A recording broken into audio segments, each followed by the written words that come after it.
I was 23 and my brother would have been 19. And yet, we felt like we'd already spent years thinking about these things, reading Jung, studying Tibetan yoga, going to India, taking psychedelics. And I'm not a true believer or some kind of soft-headed enthusiast for Atlantis or something like that.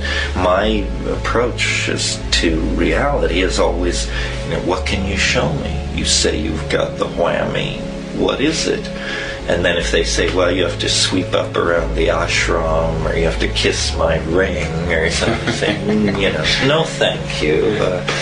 So it was as though that method actually finally paid off, and that out there in the center of the jungle, days and days walking in with no way out, and taking the mushrooms, which we weren't really familiar with. This was like our discovery encounter with them.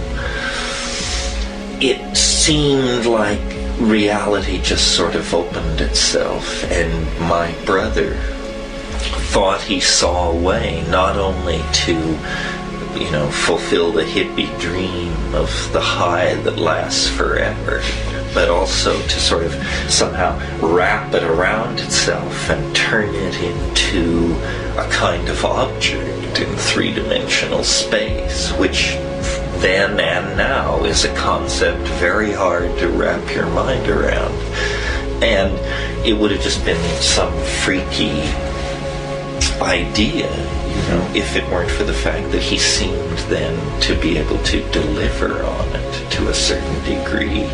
And I've felt ever since that we're locked inside some kind of like a work of art, like a novel or a play, because the mushrooms, in a way, lifted the veil on the future then.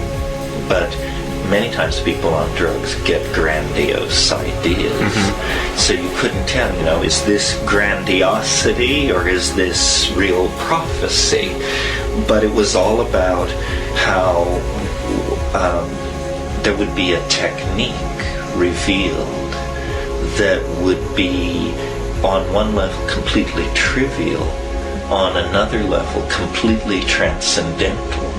And I had no idea what this technique would be. Well, then over the next 5 or 6 years it became clear to me that what it was the growing of the mushroom.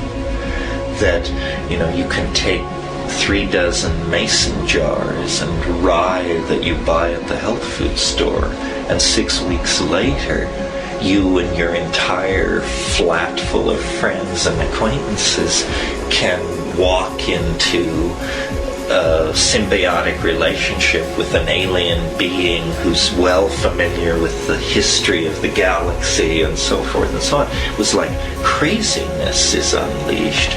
I mean, I don't think people realize that psilocybin is not exactly a drug. I mean, it is if you only take it a few times in your life and at low doses at loud parties and don't never get, but take large doses alone in darkness and it will appall the most radical people around, because it presents itself as a mind with an agenda.